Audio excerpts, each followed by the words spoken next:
It was almost surreal awakening as an ancient monster in Vampire the Masquerade Bloodlines 2, and getting my first taste of blood. Fire the Nomad, a semi-customizable character with a fixed backstory, has been asleep for 100 years when she wakes up in modern Seattle. I have been asleep for 100 years. And I feel like I've been thinking about this game for almost as long. From its announcement in 2019 through multiple delays, development woes, a sort of soft cancellation, and an almost complete reboot under the Chinese room, it really is an undead game. And finally playing it allowed me to answer my big question. Was it worth waking up from an eternal slumber for? So far, I'm cautiously optimistic.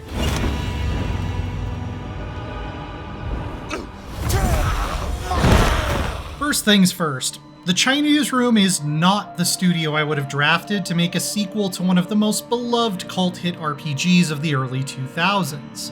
They made a name for themselves with what are sometimes disparagingly called walking simulators and linear first-person horror games like Amnesia, A Machine for Pigs, and Still Wakes the Deep. But this is genuinely a free-roaming open-world spectacle, albeit on a modest-sized map once you get out onto the city streets. It's not just smoke and mirrors.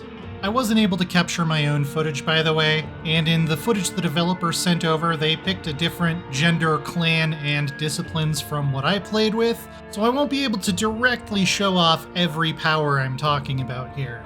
I was impressed with the level of freedom my vampire had to climb up utility ducts and fire escapes, leap from rooftop to rooftop, glide down moody alleyways, and, of course, engage in the time-honored vampire tradition of dropping a very long way without taking any fall damage. It's not safe to do all of these things in front of Seattle's many mortal citizens, though, as it will start to fill up a masquerade meter that can result in a game over if you hang around or leave too many witnesses. I found that system to be a bit too forgiving in the demo.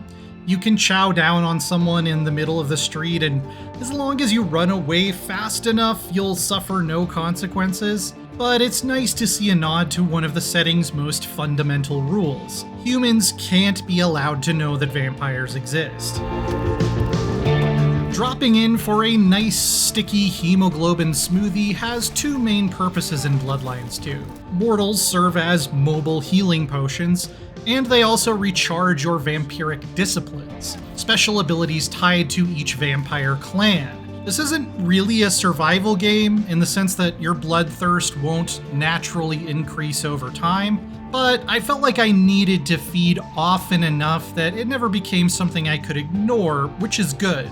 There's an interesting blood resonance system too, in which characters feeling a certain emotion, fear, anger, or lust, can be encouraged to indulge in it depending on your clan, which gives you a currency for unlocking certain disciplines when you feed on them in that elevated state. As a Toreador, I loved seducing someone into a dark alley before taking a bite, and it creates a feeling that your vampire has a favored type of mortal to prey on. You can also feed in combat on enemies that are near death, which is a bit on the forgiving side due to how fast it is. I didn't feel like I was putting myself at serious risk by pausing for a snack. The combat is probably the weak link here, at least from the handful of hours I've been able to play. I'll allow for the possibility that I just haven't gotten the hang of it yet, but I ran through the whole thing as a Blood Mage Tremere, a Brawling Bruja, and a Seductive Toreador. That last one, along with the La Sombra, being part of a Day 1 DLC that comes with the Premium Edition. And in each case, it felt like melee combat in particular was a bit imprecise and chaotic. I tried it out with mouse and keyboard as well as a controller, and the latter was definitely better, but I found myself really wishing for more of a hard lock-on. It's also a little disappointing that you can only use weapons, including guns, by way of telekinesis. I get that fire is older than modern firearms, but being a vampire with a katana or sweet-ass dual pistols is an iconic vibe that just isn't featured in Bloodlines 2. Kate Beckinsale would weep.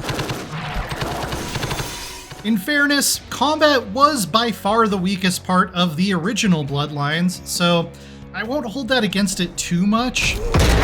Things do start to pick up as you unlock more disciplines, with your core clan line being the cheapest in terms of skill points, and cross-clan disciplines with keywords like celerity that your clan specializes in getting a moderate discount. But there's nothing stopping you from learning any discipline you want, other than that out-of-clan non-affinity disciplines are very expensive.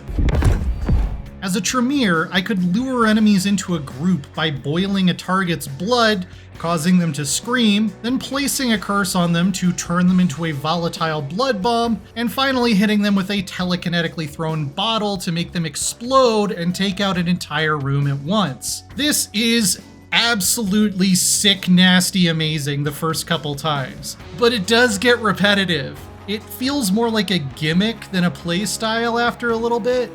The Bruja and the Toreador are a bit more like traditional melee fighters, which I ended up vibing with better in the long run. Toreadors also get a neat blink ability and the power to temporarily turn an enemy to your side with a kiss.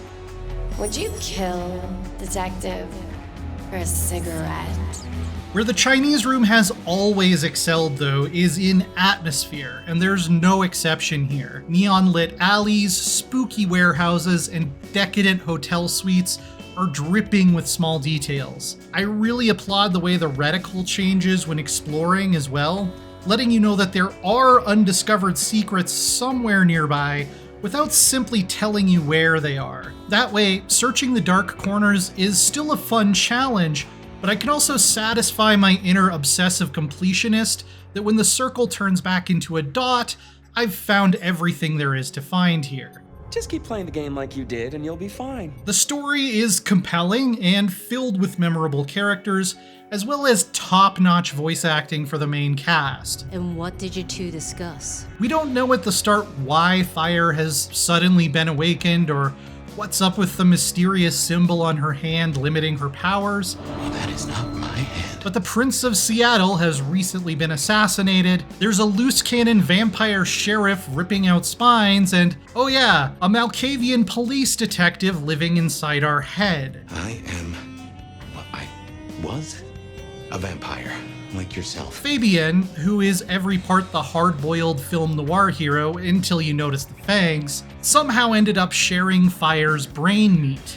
Certain flashback sequences are played from his perspective, technically making Malkavian the final playable clan. So far, these segments don't include combat. All of his disciplines are geared towards solving mysteries, like the ability to compel someone to tell him what they're leaving out of their testimony. I found these investigations to be an interesting change of pace. Overall, I didn't really know what to expect from Bloodlines 2, given the long shadowed path it took to finally rest in my undead talons. But leading with a well-written and well-voiced mystery story that let me explore my urban hunting grounds with cool movement abilities has me intrigued to say the least. I don't love the combat so far, and the Masquerade system seems a bit too forgiving, but I'm thirsty to spend more time with it. It's a very different sort of game from the original, but I dare to hope it may be something genuinely special. Tell me your story, and we shall see if we are friends or not. Vampire the Masquerade Bloodlines 2 will be released to stock the night on October 21st. For more on the latest upcoming games, don't miss our recent hands-on looks at Ninja Gaiden 4 and Marvel Cosmic Invasion. And for everything else in the world of video games, sink your teeth into IGN.